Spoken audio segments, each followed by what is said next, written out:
Bonjour à tous les cinéphiles et passionnés d'histoires de profonde.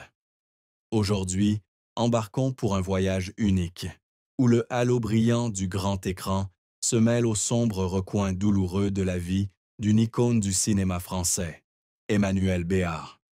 Préparez-vous à une immersion dans l'histoire de sa vie, de sa carrière, de ses douleurs secrètes et des moments qui l'ont façonné. Si vous aimez ce genre d'histoires émouvantes, n'oubliez pas de cliquer sur la cloche et de vous abonner à la chaîne pour ne manquer aucune vidéo. C'est parti. Emmanuel Béard, né le 14 août 1963 à Gassin, une jolie petite ville du sud de la France, a grandi dans une famille imprégnée d'art. Son père, Guy Béard, était musicien, poète et chanteur, connu pour ses chansons au lyrisme français prononcé. Sa mère, Geneviève Galéa, actrice et mannequin, a inspiré Emmanuel dès son plus jeune âge. Cependant, l'enfance d'Emmanuel n'a pas toujours été aussi paisible que la campagne provençale.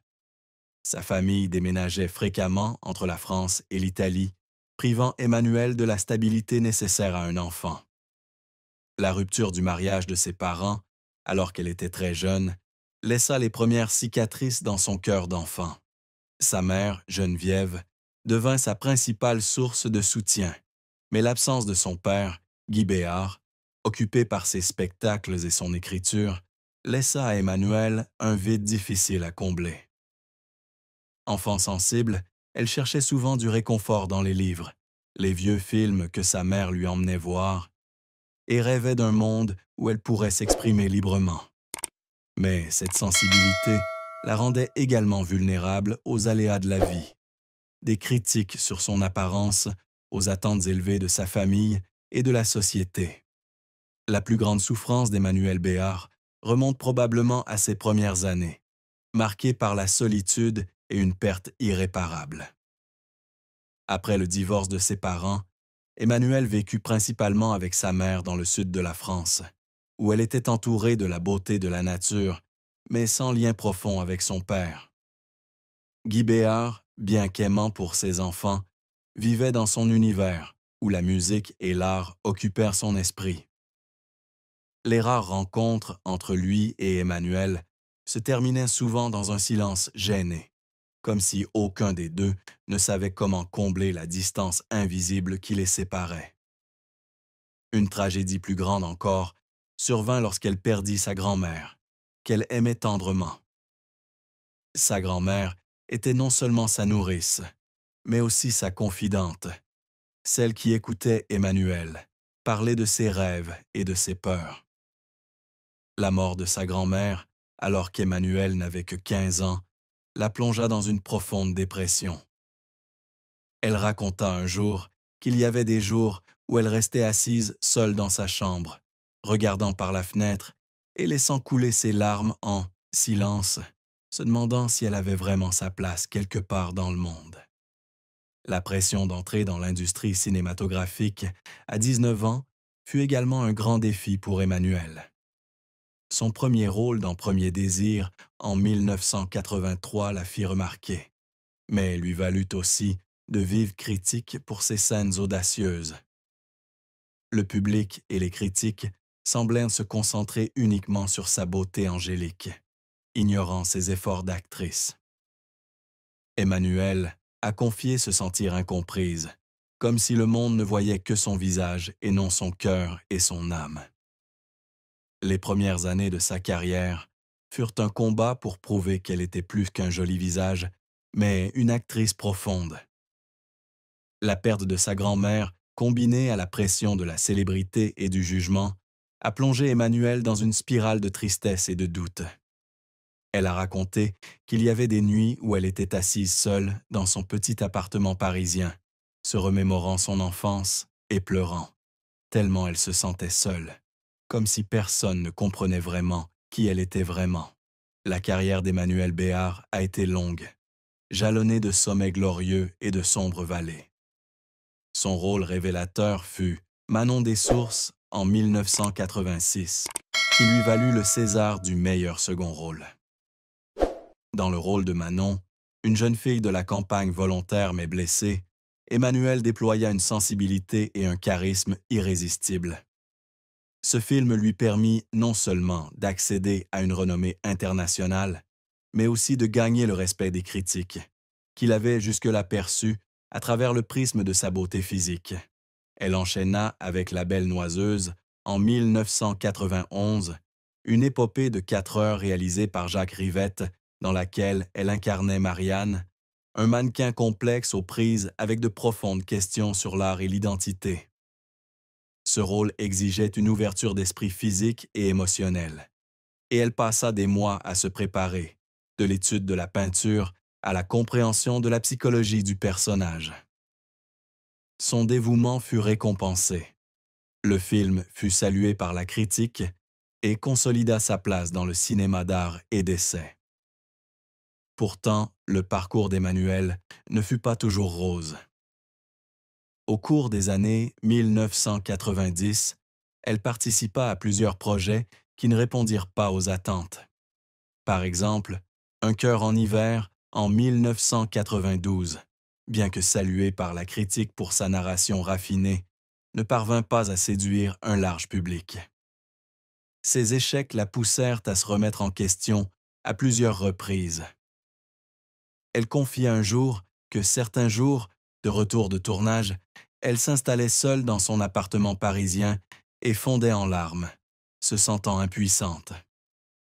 La pression de préserver son image de star de cinéma, conjuguée aux critiques sur ses choix de rôle, la poussèrent parfois à abandonner.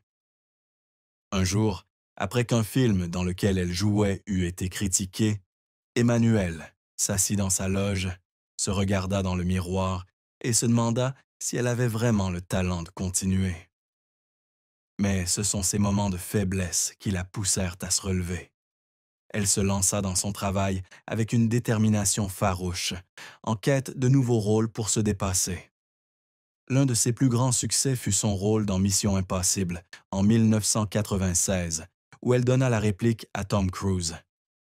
Ce rôle lui a non seulement permis de conquérir le public hollywoodien, mais a également prouvé qu'elle pouvait briller aussi bien dans les films commerciaux que dans les films d'auteur. Cependant, au lieu de rester à Hollywood, Emmanuelle a choisi de retourner au cinéma français, où elle se sentait pleinement à sa place.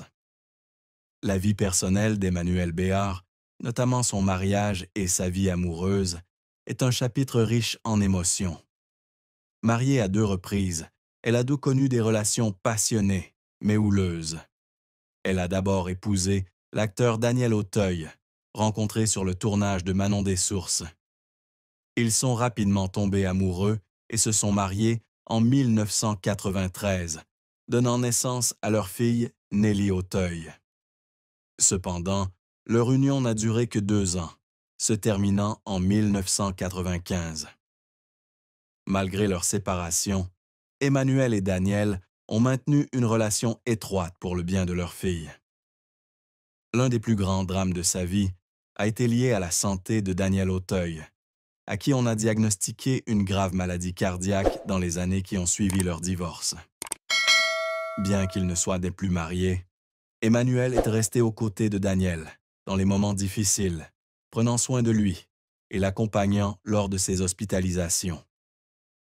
Elle a raconté un jour qu'à certains moments, assise à l'hôpital, regardant Daniel allongé sur un lit avec des perfusions, elle avait le cœur brisé. Des larmes coulaient en silence en repensant aux années d'amour qu'ils avaient passées ensemble et à la cruauté de la vie. Je ne pouvais supporter l'idée de le perdre, même si nous n'étions plus ensemble, a-t-elle confié. La relation entre Emmanuelle et Daniel Auteuil est une histoire d'amour pleine de romantisme, mais tout aussi douloureuse. Malgré leur divorce, ils entretiennent un respect et une affection particuliers l'un pour l'autre. Daniel a un jour confié à Emmanuelle qu'elle était un souffle de liberté dans sa vie, un compliment à la fois doux et touchant. Cependant, il a également admis que leur indépendance, combinée aux pressions de leur carrière, les empêchait de rester ensemble pour toujours. Emmanuelle a partagé les moments difficiles de leur mariage, les disputes dues à leurs différences de vision de la vie, les petits malentendus qui se sont progressivement accumulés jusqu'à former une distance insurmontable. Nous nous aimions, a-t-elle dit, mais cet amour était comme un feu, brûlant intensément, mais brûlant aussi facilement. Son second mariage avec Michael Cohen, commencé en 2008, n'a pas été sans difficulté. Ils ont adopté un fils, Surifel Cohen, mais se sont finalement séparés en 2011. Emmanuel admet que leurs différences de vision et les pressions de leur vie personnelle les ont éloignés. Elle chérit néanmoins les années passées avec Michael, notamment parce qu'ils ont fondé une famille ensemble pour Surifel. Sur le plan financier, Emmanuelle Béard a amassé une fortune considérable grâce à une carrière d'actrice de plus de 4 décennies et à des investissements judicieux. On dit qu'elle possède un appartement luxueux dans le Marais, l'un des quartiers les plus branchés de Paris, où elle reçoit souvent amis et collègues. Elle possède également une maison de vacances en Provence, où elle se réfugie pour se détendre et renouer avec la nature. Cette maison, entourée de champs de lavande et de sentiers paisibles, est un endroit où Emmanuelle se rend souvent pour trouver l'équilibre après des journées de travail stressantes. Elle investit également dans des projets artistiques, notamment en soutenant des films indépendants et des associations caritatives, notamment celles liées aux droits de l'enfant et à la protection de l'environnement. Sa fortune est estimée à plusieurs dizaines de millions d'euros. Un chiffre impressionnant mais peu surprenant pour une star au rayonnement international. Malgré sa richesse, Emmanuelle a toujours vécu simplement, évitant l'ostentation. Elle a déclaré que l'argent n'était pas son but, mais un outil lui permettant de faire ce qu'elle aime, qu'il s'agisse de prendre soin de sa famille ou de contribuer à la société. La famille d'Emmanuelle, en particulier sa mère, Geneviève Galéa, et ses enfants, Nelly, Surifel et Johan Moreau, son fils avec son ancien compagnon, David Moreau, ont toujours été une grande source de réconfort dans les moments difficiles. Geneviève, malgré son âge, est toujours celle qui écoute les pensées les plus profondes d'Emmanuelle. Mon Emmanuelle a traversé tant de tempêtes, mais elle sait toujours se relever, a-t-elle dit un jour. Nelly, la fille aînée d'Emmanuelle, a confié que sa mère était une femme forte, mais vulnérable. Elle se souvient qu'après la mort de sa grand-mère, Emmanuelle s'est presque fermée au monde extérieur, ne s'ouvrant qu'à sa famille. Surifel, son fils adoptif, a également révélé que sa mère évoquait souvent les jours difficiles de sa carrière sur un ton triste, mais qu'elle soulignait toujours que ses souffrances l'avaient aidé à grandir. Johan, son fils aîné, a dit un jour que sa mère était celle qui cachait toujours sa tristesse pour protéger sa famille. Il la surprenait parfois assise seule dans le salon, regardant une vieille photo de famille et essuyant silencieusement ses larmes. Ces moments lui ont fait réaliser que derrière son apparence élégante et assurée, sa mère était une femme aux cicatrices invisibles à l'œil nu. La fin de l'histoire d'Emmanuelle Béard n'est pas une fin en soi, mais un cheminement continu, empreint d'une tristesse cachée. À 61 ans, elle continue de travailler, de participer à des projets cinématographiques et à des actions caritatives, notamment pour la protection des droits de l'enfant et la sensibilisation aux enjeux sociaux. Mais son regard semble toujours empreint de mélancolie, comme si elle portait en elle une histoire jamais racontée. Elle a un jour avoué avoir toujours caché ses véritables sentiments, notamment sa solitude. Après tant d'années sous les feux de la rampe, Emmanuelle avait le sentiment d'avoir trop sacrifié à sa carrière. Du temps avec sa famille, des relations qui auraient dû être plus stables si elle n'avait pas été aussi occupée. La plus grande tristesse qu'elle cachait était probablement le sentiment de n'avoir jamais vraiment vécu pour elle-même, mais toujours pour répondre aux attentes des autres. Dans une rare interview, elle a déclaré un jour « Je n'ai aucun regret, mais si je pouvais revivre, j'aimerais davantage, je serais plus fidèle à moi-même et je pleurerais peut-être moins. » Ces mots sont non seulement une confession, mais aussi un rappel que, malgré son statut d'icône, Emmanuel Béard était un être humain aux souffrances et aux rêves bien ordinaires. Emmanuel Béard, avec sa beauté angélique et son talent indéniable, a vécu une vie où la lumière a toujours côtoyé les ténèbres. Elle est la preuve qu'une femme peut être forte pour surmonter les tragédies, mais aussi incapable d'échapper aux cicatrices que la vie laisse. Son histoire n'est pas seulement celle du succès, mais aussi celle de larmes silencieuses, de douleurs cachées et d'un cœur qui aspire toujours à être aimé. Continuez à nous suivre pour découvrir d'autres histoires et n'oubliez pas de vous abonner à la chaîne pour ne manquer aucune vidéo. Merci d'avoir écouté l'histoire d'Emmanuel Béard, une légende du cinéma et une personne pleine d'émotions. Personne pleine d'émotions. Personne pleine d'émotions.